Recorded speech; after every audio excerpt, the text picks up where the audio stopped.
कार्यक्रम की अध्यक्षा आदरणीय उपनिदेशिका महोदय एवं उपाध्यक्ष महोदय, आदरणीय लेखाधिकारी महोदय एवं आदरणीय सभागण, आज कविता तो बहुत बड़ी नहीं है, तो जोश भी बहुत कम है, तालियां भी बहुत कम है लोगों की। जो हमारे पहले वाले कवि आए सब डिमोराइज होकर चले गए। तो यह एकमात्र ऐसा कार्यालय है जहां पर हिंदी पखवाड़े में ऐसा कार्यक्रम आयोजित किया जाता है कि एसएससी की दुर्गम परीक्षाओं को पास करके आने वाला लड़का हिंदी में कविताएं रचने का प्रयास करता है। वो प्रयास भी बहुत छोटा सा है, कम है, 1% भी नहीं।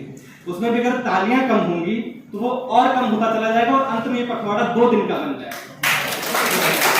और अपनी मातृभाषा हिंदी को बहुत बहुत आभार प्रणाम।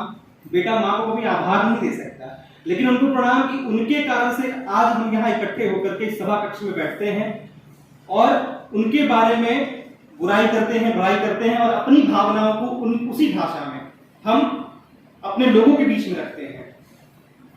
तो पहले माँ भारती को प्रणाम, सिर्फ 2 लाइनों में। जय भारत माँ जय भारती, हम विश्व की करते आरती। आज हमारे प्रधानमंत्री महोदय हमें विश्व गुरु के पथ पर ले जा रहे हैं, बनने के पथ प्रदर्शक हैं। है जय भारत माँ जय भारती, हम विश्व की करते आरती। राम यहाँ का बच्चा बच्चा, चंदन है ये माटी। जय भारत माँ जय भारती। अब 2 लाइनें वर्तमान परिदृश्य पर सिर्फ। जनगण मन की बात के ऊपर ये अधिनायकवादी। जय जय भारत माँ जय भारती। अब जो हमें भ्रम में रखते हैं कि हम विश्व गुरु बनाने की ओर हैं, उनको ये भी पता है और हमें सिर्फ भ्रमित करते हैं कि विश्व गुरु हम वयोवृद्ध हैं, सभ्यता हमारी प्राची। जय जय भारत माँ जय भारती, जय भारत माँ जय भारती। देश विदेश की राजनीति में हम सब पर हैं भारी, लेकिन हम सब पर हैं भारी। लेकिन हमारे घर में क्या चल रहा है ये देखिए। नेताजी की राजनीति में, मैं किसी विशेष को नहीं कह रहा हूं और आप समझेंगे नहीं, शायद समझ जाएं।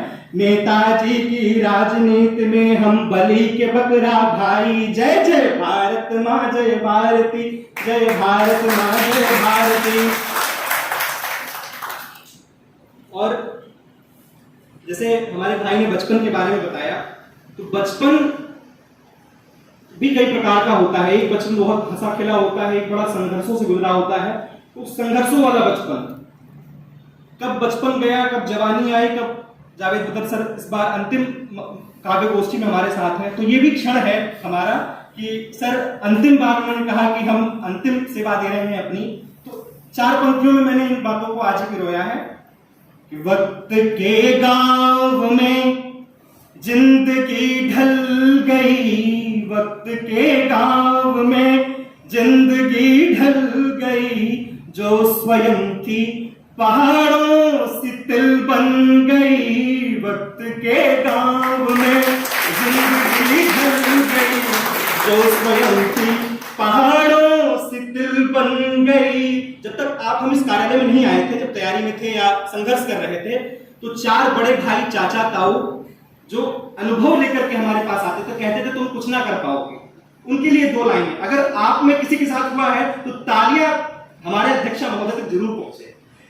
जो थे कल तक बड़े अनुभवों से भरे, जो थे कल तक बड़े अनुभवों से भरे, वो स्वयं सीखने की गुजारिश में है। वक्त के गांव में जिंदगी ढल गई, जो स्वयं थी पहाड़ों से तिल बन गई। जब सिलेक्शन होकर मिठाई खिलाने जाते हैं, कैसे किया, कहीं पैसा तो नहीं दिया, ये कहते हैं। तो ये लाइनें उनके लिए थी। अगला, जब हमारे मन को लोग दुखित करते हैं, हमारा समाज, जो हमारे माँ बाप हैं, उनके अलावा जो जिन्होंने हमें पैदा किया, उनके अलावा जो लोग कोसते हैं हमें कि तेरा कुछ ना हो पाएगा, उनके लिए मुझको लोगों ने छोड़ा कि मर जाइए। समाज कहता मर जाओ, तुम किसी लायक नहीं हो।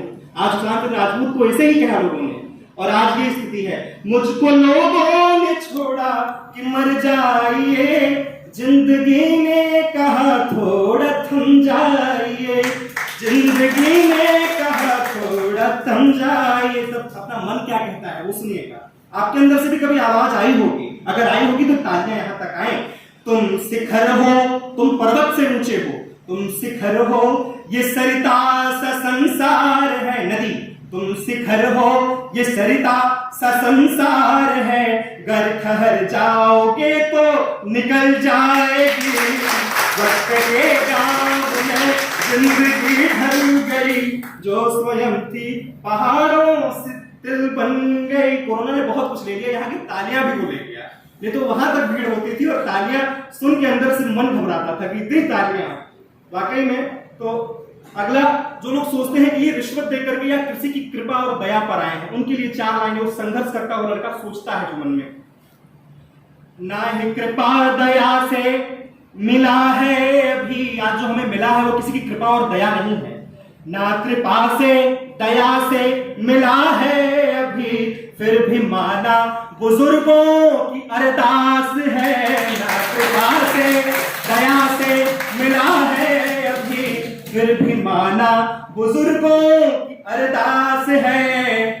एक पत्र मैंने हिंदी में लिखा कभी, तो किसी ने कहा कि इसके ऊपर शक होता है कि ये परीक्षा पास करके आया है कि पैसा देके आया है, कहीं पे कहा। तो उनके लिए है, ये बात उन तक पहुंचे तो तालियां यहां तक आनी चाहिए। मैंने कब ये कहा कि स्वयं सिद्ध हूं, आप सब हमारे मानक हैं। मैंने कब ये कहा कि स्वयं सिद्ध हूं, मानकों ने तो तौला है बेहतर सदा। वक्त के गांव में जिंदगी ढल गई, जो स्वयं थी पहाड़ों से तिल बन गई। और भाषा और परिधान देखकर कि कौन सा ब्रांड पहना है और कौन सा क्या किया है, जो लोग आंकते हैं, आकलन करते हैं, उनके लिए 2 पंक्तियां।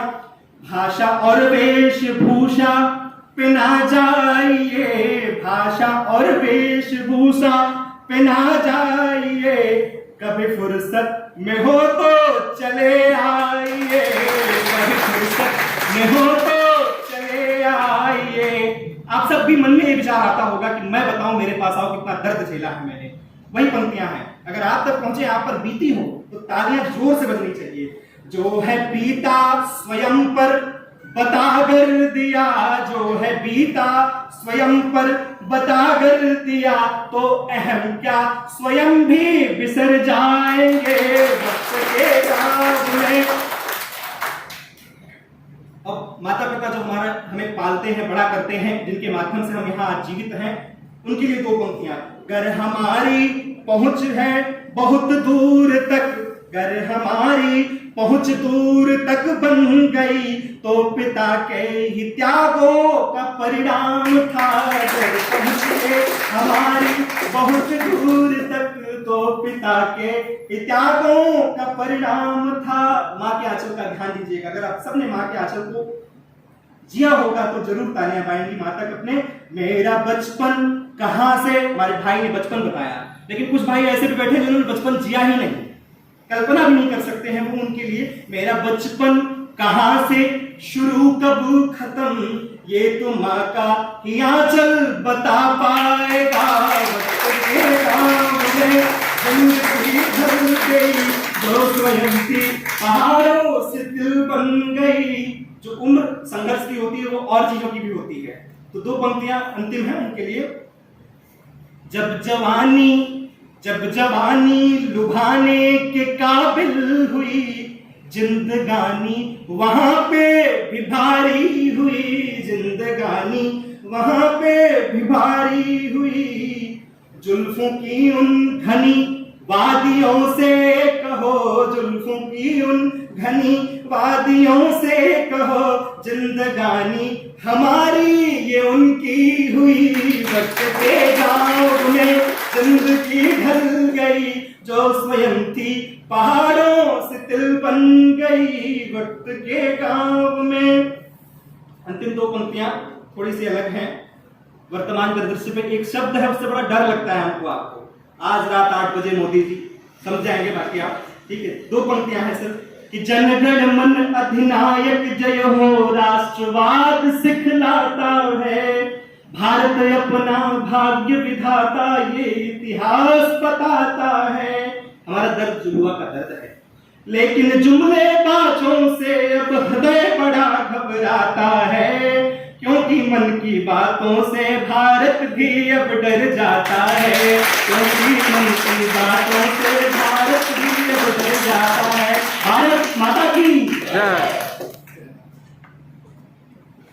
बहुत आभार बात है जो हमारे इस काव्य गोष्ठी को बहुत ही उच्च शिखर पर ले गए हैं। पूरा काव्य का रस से समर्पित करती है हमारी काव्य गोष्ठी। बहुत आभार। और उन्होंने कहा है पहले कि केवल इसी ऑफिस में वो काव्य गोष्ठी होती है, तो ऐसा नहीं है। केंद्र सरकार के सब ऑफिसों में काव्य गोष्ठी होती है।